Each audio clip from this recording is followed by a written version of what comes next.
Suka dengan video ini? Bantu channel ini terus berkarya dan berkembang. Klik tombol subscribe, supaya kamu tidak ketinggalan video terbaru. Juga jangan lupa tinggalkan like dan komen kamu di bawah ya.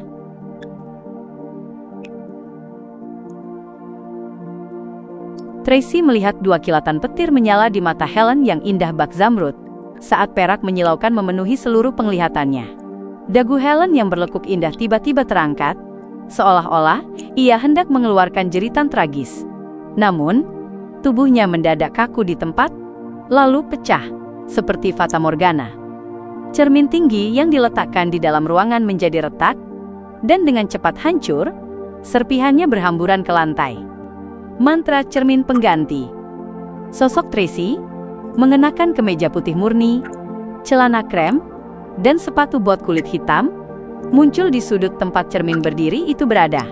Sebelum sempat menarik napas, ia mendengar langkah kaki berat, dan melihat gaun Helen berambut merah berkibar ke belakang, saat ia menerjang maju seperti kereta perang. Sarung tangan yang dikenakan di tangan kirinya, berwarna hijau pucat dan suram. Klein sudah beralih ke kondisi zombie. Otot-ototnya menegang, dan kekuatannya meningkat drastis. Lengan bajunya berkibar, saat ia mengepalkan tinjunya erat-erat, lalu menghantam Vice Admiral Ailment Tracy seperti palu besi. Bang! Bang! Bang! Meskipun ia tetap mempertahankan penampilan Helen, tindakannya bagaikan binatang buas yang ganas.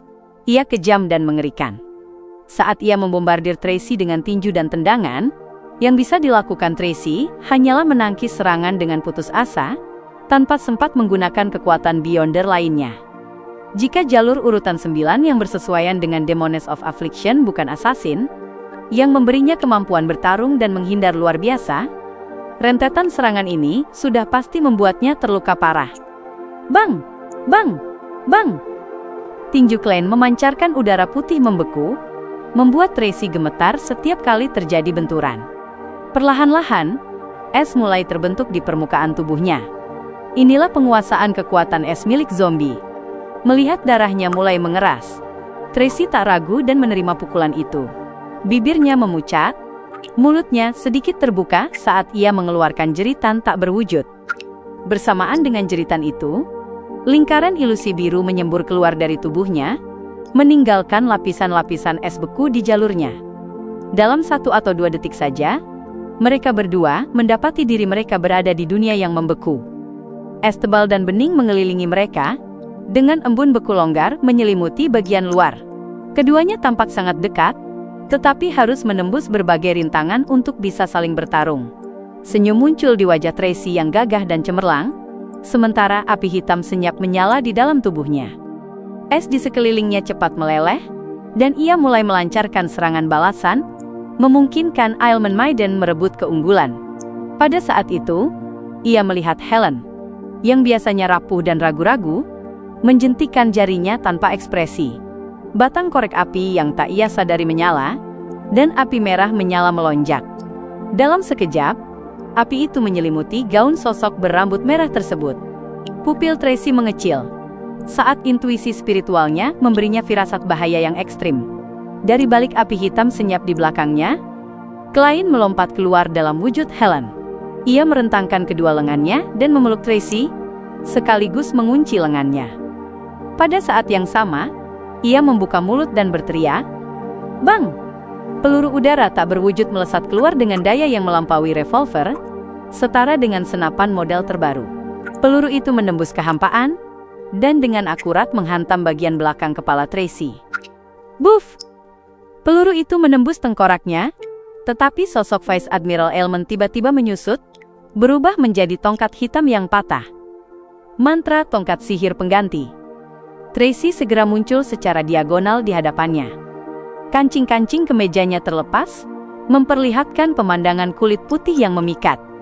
Namun, yang menarik perhatian Klein bukanlah itu, melainkan darah di telapak tangannya. Saat Klein menahan Tracy, ia telah mencakar ke belakang, merobek sepotong kain dan melukai pahanya.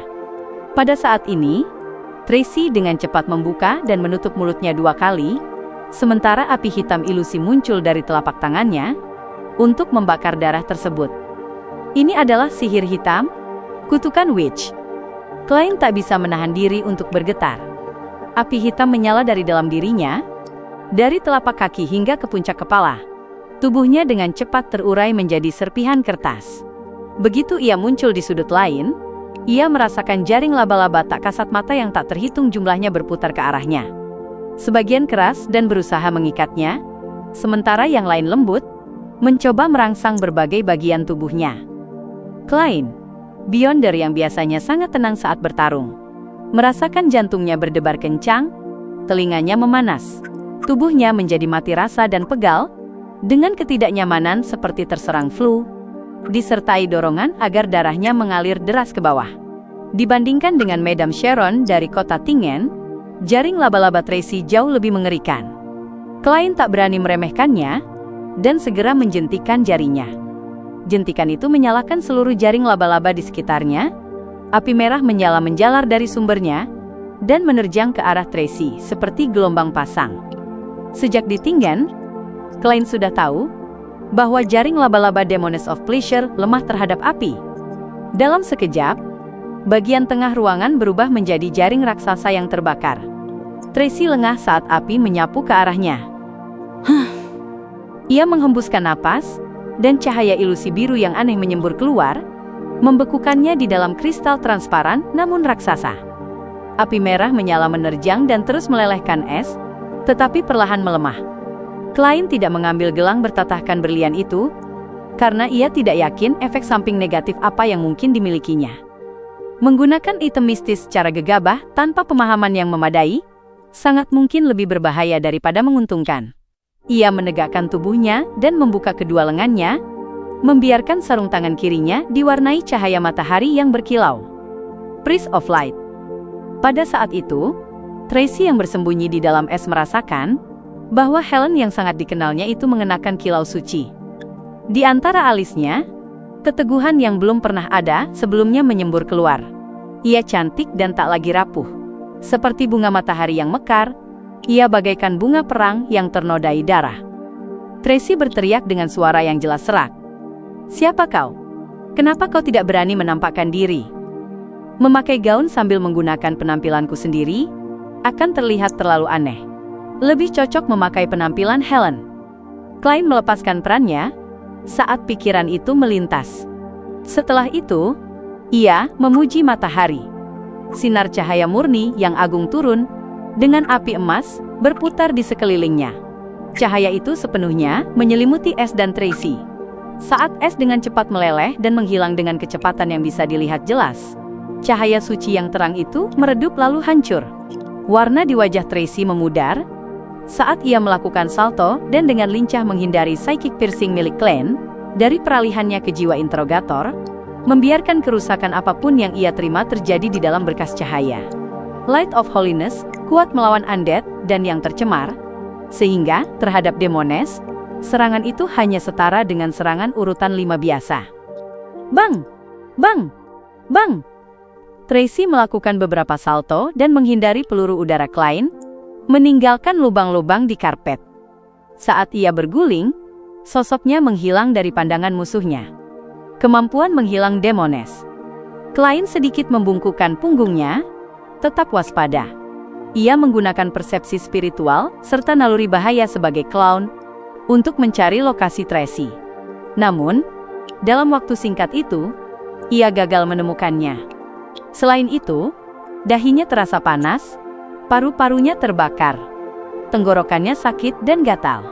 Ia hampir tak bisa menahan diri untuk tidak batuk.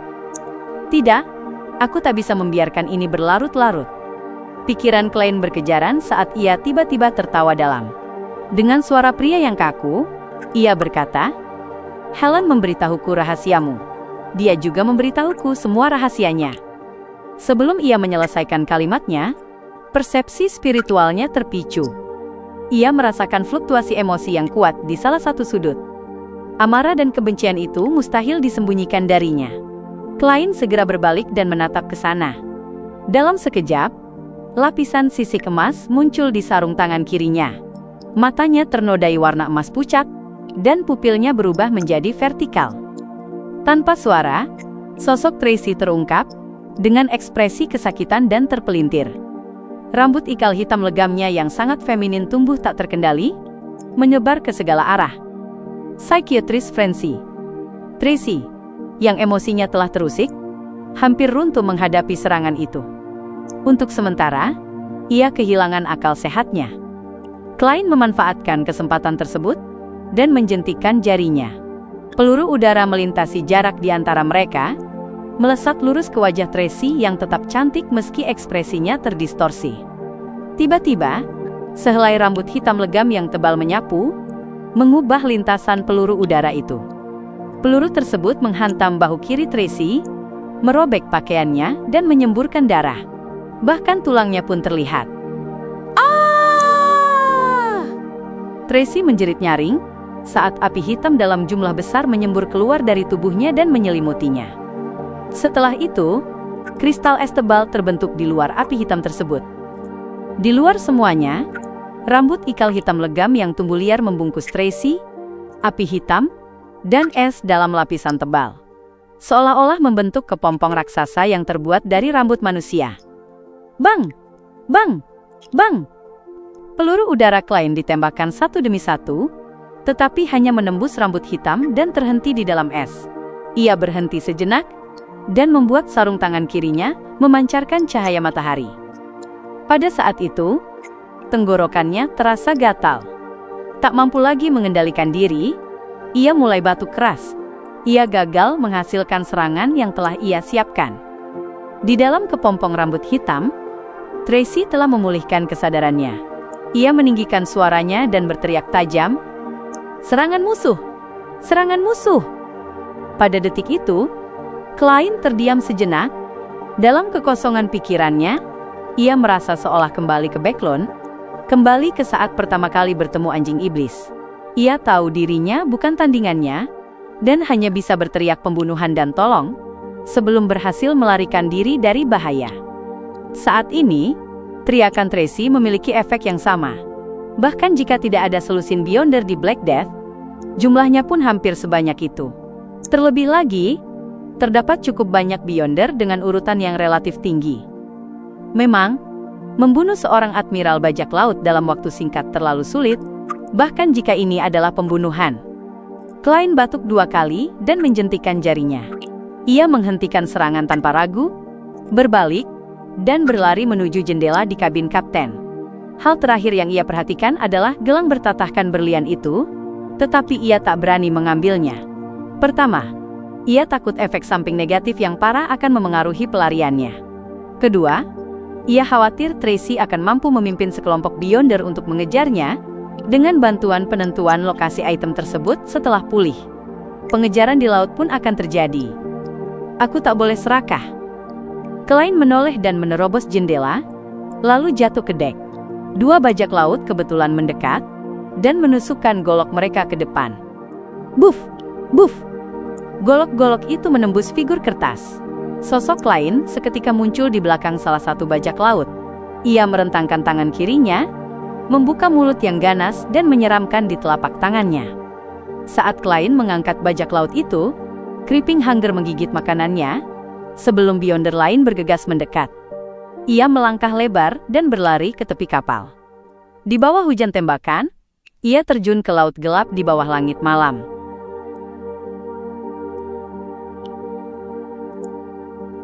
Air laut yang sedingin es seketika menenggelamkan Klein, membasahi gaun emas kemerahannya, dan membuatnya tenggelam seperti batu. Pada saat yang sama, Creeping Hunger telah selesai melahap sang bajak laut, meringankan bebannya. Klein tidak berusaha mengapung. Sebaliknya, ia terus tenggelam ke bawah. Dari kejauhan, ia samar-samar mendengar suara percikan air di atas ombak. Jelas, para bajak laut dari jalur Sailor telah melakukan pengejaran. Ini adalah wilayah mereka sendiri. Di lingkungan seperti ini, mereka bisa bertindak seperti ikan, dan bertahan dalam waktu yang sangat lama. Klein tidak panik. Sebagai seorang magician yang tidak pernah bertindak tanpa persiapan, ia jelas telah memikirkan rencana pelarian jika mengalami kegagalan. Lagi pula, tidak ada yang benar-benar terjamin dalam urusan seperti ini. Demi berakting sebaik mungkin sebagai Helen, dan tidak ketahuan oleh Vice Admiral Elman Tracy, ia bukan hanya meninggalkan item mistis lain serta uang tunai di atas kabut abu-abu, tetapi bahkan jimat-jimat yang berada dalam domain air dan angin, yang baru saja ia buat pun ia tinggalkan. Namun, hal itu tidak memengaruhinya. Sebagai Trinitas Dewa, utusan, dan penganut, ia memiliki banyak metode mukjizat untuk menghadapi situasi yang sesuai. Ia dengan cepat membuat Creeping Hunger memucat dan tercelup warna hijau muram. Air laut di sekitarnya membeku, membentuk lapisan-lapisan embun beku. Sebelum embun beku itu sepenuhnya berubah menjadi es, Klein mengerahkan otot-otot sayapnya dan merentangkan kedua lengannya. Dengan kekuatan seorang zombie, ia menghancurkan embun beku tersebut, mendorongnya sedikit menjauh. Dengan cara ini, ia untuk sementara menciptakan ruang sempit yang bebas dari air laut di sekelilingnya. Air segera menerjang kembali untuk mengisi ruang itu. Klein mengulurkan telapak tangan kirinya dan melepaskan hawa dingin yang mengerikan, menyebarkannya hingga membentuk lapisan-lapisan dinding es. Sesaat kemudian, ia seolah terkurung dalam sebuah penjara es. Ia bisa berdiri di dalamnya dan menghasilkan suara, tetapi hanya terbatas pada ruang kecil itu saja. Klein segera melangkah kecil berlawanan arah jarum jam sambil bergumam, "The celestial worthy of heaven and earth for blessings," lalu dengan cepat membiarkan tubuh rohnya naik ke atas kabut abu-abu. Begitu tubuhnya muncul di kursi bersandaran tinggi milik The Fool, ia segera mengambil Sigurd Scepter yang telah ia letakkan di atas meja. Tanpa perlu mengidentifikasi apapun, ia memilih titik cahaya yang mewakili German Sparrow, yang baru-baru ini dipromosikan menjadi penganut Dewa Laut. Melalui koneksi yang telah terjalin sebelumnya, ia mengangkat tongkat pendek berwarna putih susu itu, dan membuat permata biru di atasnya memancarkan kilau buram. Ia menjawab panggilan penganutnya, dan memperkuat dirinya dengan berbagai macam mantra, termasuk, namun tidak terbatas pada, pernapasan bawah air, kebebasan bergerak, dan ketahanan terhadap tekanan. Akhirnya, ia menggunakan malaikat kertas untuk mengganggu segala bentuk ramalan. Kemudian, ia memerintahkan makhluk-makhluk bawah laut di sekitarnya untuk membantu melindungi pelarian German Sparrow. Setelah melakukan semua itu, Klein tidak menunda dan segera kembali ke dunia nyata untuk mengambil alih kendali tubuhnya. Pada saat itu, tekanan air laut telah menghancurkan dinding es yang terus mencair dan merebut kembali ruang mandiri tersebut. Namun, Klein kini sudah bisa bernapas dengan mudah dan berenang dengan cepat. Melalui air yang beriak namun jernih bak kristal, ia melihat ikan-ikan berenang mendekatinya. Bayangan gelap bangkit dari bawah kakinya saat sebuah raksasa tak dikenal naik dengan cepat. Itu adalah makhluk aneh berwarna coklat kemerahan yang tampak seperti cumi-cumi. Ukurannya begitu besar, hingga tentakel-tentakelnya cukup untuk mengikat seluruh kapal. Makhluk itu menyemburkan tinta hitam, seketika mewarnai laut di sekitarnya menjadi gelap. Beberapa Beyonder jalur Sailor yang mengejar Klein, langsung hanya melihat kegelapan, sementara tubuh mereka menjadi mati rasa. Tidak memahami apa yang terjadi, mereka segera mengapung ke permukaan, untuk menangani kejanggalan pada tubuh mereka. Saat mereka menyelam kembali untuk mencari musuh, jejak Klein telah sepenuhnya hilang.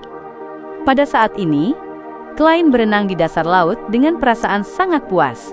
Ia bahkan sempat mengalihkan perhatiannya untuk mengingat kembali operasi yang gagal dan merenungkan apa yang telah ia lakukan.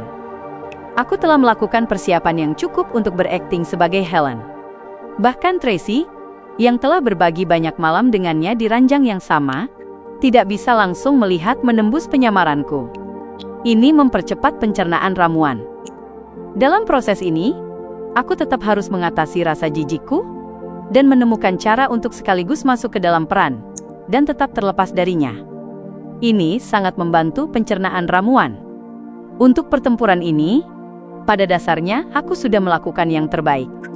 Ini bisa dianggap sebagai sebuah pertunjukan yang dipersiapkan, tetapi aku meremehkan kekuatan seorang Demoness of Affliction, urutan 5, serta pengalaman seseorang yang merangkak naik hingga menjadi Vice Admiral Elman. Meski ia kehilangan item mistisnya di awal, dengan kekuatanku saat ini, dan item mistisku, itu masih tidak cukup untuk membunuhnya dengan cepat, kecuali aku menggunakan Sigurd Scepter. Namun ini berada di sekitar Kepulauan Rorstead. Melalui pertempuran hari ini, aku bisa dengan jelas mengatakan bahwa aku kekurangan sebuah item mistis dengan kemampuan serangan yang kuat. Menghadapi kenyataan misi yang gagal, Klein jelas merasa agak kecewa. Namun, ia tidak terpuruk, karena ini bukanlah akhir dari masalah ini. Ia berencana menulis surat kepada Tuan Azik untuk melihat apakah ia tertarik pada kronik kuno yang berkaitan dengan Death, dan apakah ia punya waktu untuk berkunjung. Sebelum Klein meninggalkan kabin kapten, ia menjentikan jarinya untuk membakar pakaian pria yang ia tinggalkan di ruang ganti, beserta rambut atau kulit apapun yang tertinggal. Ini untuk membuat seolah-olah ia tidak ingin meninggalkan jejak, padahal sebenarnya itu adalah bentuk penyamaran dan tipu daya. Yang ia sembunyikan adalah rambut dan kancing, yang diam-diam ia lemparkan ke sebuah ruangan tertentu tanpa disadari siapapun setelah ia memasuki kabin. Setelah menghapus semua jejak dirinya, Vice Admiral Elmond Tracy akan keliru mengira bahwa sang pembunuh takut terekspos karena khawatir terkena kutukan jarak jauh. Dengan demikian, akan sulit baginya untuk dengan serius menyuruh para bajak laut memeriksa sisa-sisa item yang mungkin tertinggal. Dengan rambut dan kancing itu, Klein bisa menggunakan ramalan untuk mengunci lokasi Black Death dalam jangka waktu tertentu. Dengan cara ini, selama Tuan Azik bersedia, ia bisa membawanya langsung menuju Vice Admiral Elmond Tracy. Awalnya kupikir aku tidak akan membutuhkan bantuan Tuan Azik. Kupikir aku bisa berhasil sendirian. Pada akhirnya, aku hanya kurang selangkah. Klein menghela napas dan merasakan pukulan terhadap harga dirinya. Ini adalah salah satu alasan mengapa ia tidak mencari bantuan Tuan Azik sejak awal. Alasan lainnya adalah karena ia tidak yakin Tracy benar-benar memiliki kronik kuno yang berkaitan dengan Death. Jika ternyata ia tidak memilikinya, maka akan sangat canggung membuat Tuan Azik melakukan perjalanan sia-sia. Terlebih lagi, ia khawatir bahwa bahkan dengan bantuan Tuan Azik, ia masih perlu berakting sebagai Helen untuk menemukan Black Death dan Tracy. Ia tetap harus mengenakan pakaian Helen dan menggunakan dirinya sendiri sebagai umpan. Itu akan terlalu memalukan untuk dilakukan di depan seseorang yang ia kenal. Sebenarnya, jika bukan demi memperoleh intelijen dan semata-mata untuk melenyapkan Vice Admiral Elmond Tracy, segalanya akan jauh lebih sederhana. Begitu aku berenang kembali ke Bayam dan naik ke atas kabut abu-abu, aku hanya perlu mengunci lokasi mereka dan menggunakan Sigurd Scepter untuk menciptakan badai. Ini bukan berarti serangan area berskala besar itu pasti akan membunuh Tracy di tempat, tetapi itu akan menarik perhatian si King Yan Kotman. Ketika saatnya tiba, lokasi Black Death akan terekspos ke Gereja Storms. Si King akan dengan senang hati menjatuhkan Elmond Maiden. Klein menggelengkan kepala dengan ejekan terhadap dirinya sendiri. Dengan intuisi spiritual seorang setir yang menuntunnya, ia berenang cepat menuju pantai. Di atas Black Death, Tracy menanggalkan lapisan-lapisan pertahanannya dan berjalan menuju gelang bertatahkan berlian itu dengan pakaian yang rusak dan berlumuran darah. Ia membungkuk untuk memungutnya. Penyerang yang sangat berhati-hati. Bahkan aku mungkin tidak sebanding dengannya saat aku masih menjadi seorang pembunuh. Tidak, dia. Tracy tiba-tiba mengertakkan giginya. Ini bukan karena ia hampir mati di tangannya, melainkan karena ia menyadari bahwa pria itu telah melakukan sesuatu terhadap Helen.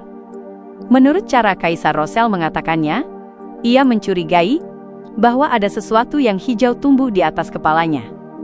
Helen, apa kau benar-benar sedingin dan setega itu? Tidak, mungkin dia dipaksa. Tracy menoleh menatap luka mengerikan di bahu kirinya, sambil merasakan sakit yang mencabik jantung. Jika bukan karena penguatan fisik yang dibawa oleh urutan asasin dan instigator, dengan peningkatan besar pada urutan-urutan berikutnya, satu serangan itu saja sudah cukup untuk membuatnya kehilangan seluruh lengannya, sama seperti para bajak laut yang lengannya tercerabut oleh tembakan senapan. Saat darah mengalir dan mewarnai pandangannya menjadi merah, Tracy memanggil pelayan wanita pirang untuk masuk, dan menggunakan kemampuannya membantu menangani lukanya, sembari memerintahkan para bajak laut di sekitarnya yang menatapnya untuk mencari item apapun yang ditinggalkan penyerang. Sayangnya, para bajak laut melaporkan bahwa semua pakaiannya telah hancur secara otomatis. Hal ini membuat Tracy teringat pada jentikan jari yang dilakukan musuh sebelum pergi. Ia kembali menghela napas.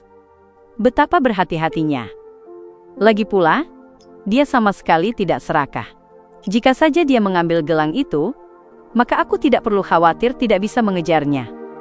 Tracy melambaikan tangannya, memberi isyarat agar sebagian besar bajak laut pergi, menyisakan Womtong Mitor King dan beberapa anggota kru berpangkat tinggi.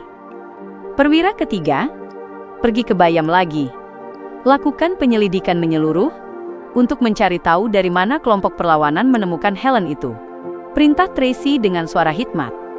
Dengan susah payah, Mitor menarik kembali pandangannya dari dada kaptennya. Baik. Tracy berpikir sejenak lalu menambahkan. Sebarkan masalah ini. Katakan bahwa aku terluka parah dan tidak akan bisa pulih dalam waktu dekat. Juga, perwira pertama, segera berlayar. Jangan tinggal di sini lebih lama. Seiring perintah-perintah itu dikeluarkan, keheningan dengan cepat kembali menyelimuti Tracy. Barulah pada titik ini, ia punya waktu untuk memikirkan dari faksi mana penyerang itu berasal, mengapa ia menyerangnya, dan apa motifnya. Sayangnya, semakin Tracy memikirkannya, semakin ia kebingungan. Ia sama sekali tidak tahu apa kebenarannya. Meski ia memiliki banyak musuh, tak satu pun dari mereka memiliki kekuatan serupa. Akhirnya, ia menemukan sebuah petunjuk sambil bergumam pada dirinya sendiri, Creeping Hunger. Di tengah malam, di sebuah pelabuhan pribadi di Pulau Blue Mountain. Berdiri di tepi ombak yang surut dan pasang tampak sosok seorang wanita. Dia tidak lain adalah Klein, yang masih menyamar sebagai Helen. Ia berputar di bawah air dan dengan cepat naik ke darat. Ia menyusup ke rumah seorang nelayan di dekatnya, dan mengambil pakaian compang-camping untuk berganti, lalu berubah kembali menjadi Grumman Sparrow. Meninggalkan gaun yang cukup mahal itu sebagai kompensasi, Klein segera meninggalkan pelabuhan pribadi tersebut dan kembali ke kota kedermawanan, Bayam, sebelum fajar menyingsing. Ia tidak terburu-buru menemui Danitz. Sebaliknya, ia menemukan sebuah penginapan acak untuk menginap. Ia menggunakan sebuah ritual dan membawa kembali peluit tembaga azik, item-item mistis lainnya, serta uang tunai ke dunia nyata. Setelah memastikan bahwa ia bisa meramal lokasi Black Death, ia meniup peluit tembaga itu.